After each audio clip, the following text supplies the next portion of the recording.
3 nations, une vision, un destin commun. Les pays membres de l'Alliance des États du Sahel, AES, qui sont le Niger, le Burkina Faso et le Mali, en route pour le traité de création de la Confédération pour la stabilisation et le développement de la région. Autour de la table, le ministre d'État, ministre de la Défense nationale, le général de corps d'armée Salif Modi,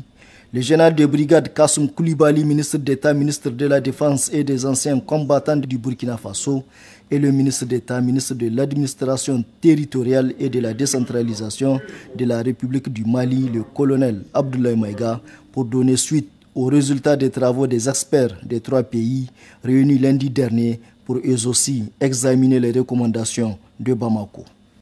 La présente rencontre se tient dans un contexte sous-régional marqué par le retrait sans délai depuis le 28 janvier 2023 du Burkina Faso, du Mali et du Niger de la CEDEAO. Une organisation communautaire qui, au fil des années, s'est détournée de son objectif principal d'être au service des peuples pour se mettre au service des dirigeants et de leurs parrains tapis dans le monde. Les populations de l'espace sous-régional en général et celles de nos 3 pays en particulier ont un tel besoin de changements profonds, de paradigme, qu'elles adhèrent dans leur grande majorité à la vision incarnée par nos 3 chefs d'État. Qu'il me soit permis ici de saluer la décision souveraine et historique de retrait de nos 3 pays de l'institution sous-régionale et de rendre un vibrant hommage à nos 3 chefs d'État pour leur clairvoyance d'esprit et leur sens élevé du patriotisme. Accélérer et renforcer l'intégration entre les 3 pays demeure l'enjeu majeur de la réunion qui a également dans le viseur le traité portant création de la Confédération AES. Ce mécanisme permettra à notre alliance et à la Confédération de fonctionner efficacement au grand bonheur des populations du Dictacomboma. Dans cette dynamique, la mise en place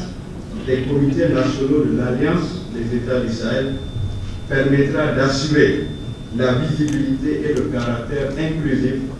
du processus d'opérationnalisation de nos institutions communes. Le ministre d'État, le général de corps d'armée Salif Modi, a également noté avec satisfaction des avancées significatives depuis la création de l'AES le 16 septembre 2023. Pour le colonel Abdoulaye Maïga, ministre d'État, ministre de l'administration territoriale et de la décentralisation de la République du Mali, cette réunion constitue un rendez-vous ultime pour aller vers le panafricanisme.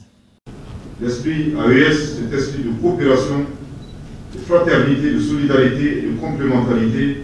conçu par les plus hautes autorités de nos États, est devenu une valeur partagée et propagée de la plus belle des manières par nos populations qui, malgré les défis du moment, font preuve d'une résilience qui force le respect. Ces populations, nos braves populations, unies et dignes face à l'adversité, ont su transformer les difficultés en opportunités, notamment en renforçant spontanément leur intégration dans la pure tradition panafricaine.